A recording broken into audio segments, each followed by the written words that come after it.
주인이 이제 타국에 가면서 세 종을 부릅니다. 세 사람에게 각각 5달란트, 2달란트, 이제 1달란트를 이렇게 나눠 줍니다. 그리고 얼마 후 주인이 이렇게 돌아와서 이제 맡긴 것들을 결산을 합니다. 아무것도 하지 않은 이 1달란트 받은 자는 이 주인에게 질책을 받을 뿐만 아니라 가지고 있던 달란트도 빼앗기고 내쫓기게 됩니다. 하나님께서는 우리에게 달란트, 즉 은사를 주셨습니다. 하나님은 그 은사를 잘 활용하길 원하십니다. 이 5달란트 받은 자, 2달란트 받은 자는 달란트를 잘 활용하여 주인에게 이익을 끼쳤습니다. 하나님께서 하나님 나라를 세워가기 위해 우리에게 은사를 주셨습니다. 우리는 하나님 나라를 세워가기 위해 그 은사를 사용해야 합니다. 그 은사를 활용해 세상을 변화시키고 교회를 또 세워가고 또 사람을 세워나가는데 사용해야 합니다. 은사는 우리의 것이 아닙니다. 하나님께서 우리에게 잠시 맡긴 것입니다. 놀라운 사실은 이 은사를 하나님 나라를 위해서 사용하면 은사가 소모되는 것이 아니라 하나님께서 그 은사의 능력을 더 해주십니다. 하나님의 주신 은사는 단순히 눈에 보이는 재능이 아닙니다. 하나님께서 주신 참된 은사는 하나님이 우리에게 부어주신 마음입니다.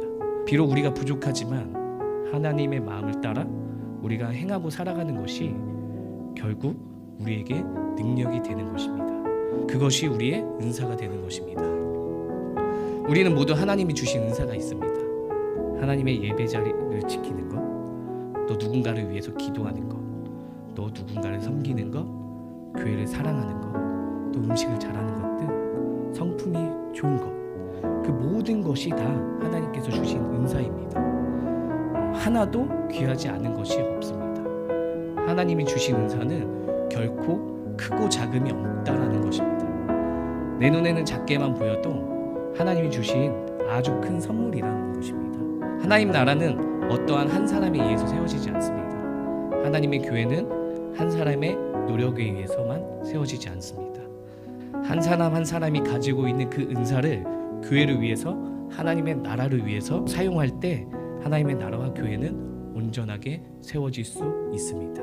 하나님께서 주신 은사를 날마다 하나님이 주신 마음에 따라 우리가 활용하고 사용할 때 하나님께서는 우리에게 더 큰 은사를 주시고 우리를 통하여서 하나님께서 계획하신 그 일들을 우리 가운데 보여주실 것입니다.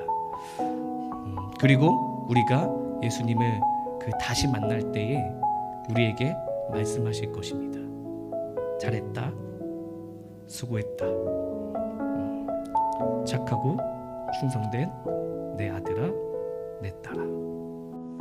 우리가 그 예수님을 만날 때 꼭 이 칭찬을 받는 자가 되길 소망합니다.